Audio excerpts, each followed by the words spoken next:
શ્રી કૃષ્ણના જીવનમાં જેટલા કષ્ટ કદાચ હશે એટલા કષ્ટ કોઈનાય જીવનમાં નથી.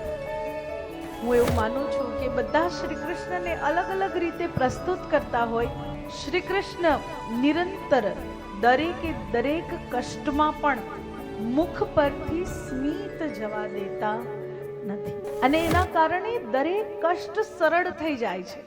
નહીં તો પ્રભુને તો ડગલે ને પગલે જન્મથી લઈને પારણામાં આવ્યા પછી ને 12 વર્ષનો એક ગુપ્તાવાસ, કે જે સમયે એવું હતું કે કૃષ્ણ લીલા કરે, આનંદ કરે, જીવનનો આનંદ લે, બાળપણનો આનંદ લે, પણ ત્યાંય ક્યાં શાંતિ છે?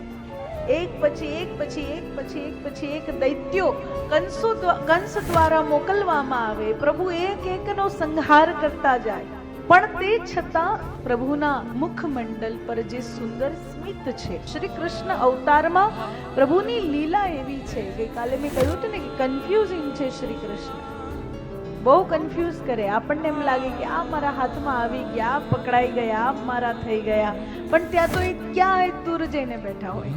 આપણને એમ લાગે કે હવે મારા પ્રભુ સીધું સીધું મારું જીવન જવા દેશે. સીધા સીધામાં ક્યાંય બાકે બિહારી લાલને મજા આવે છે. એટલે કાંઈક ટર્ન, કાંઈક ટ્વિસ્ટ, કાંઈક આપે તો એને પણ આનંદ આવે.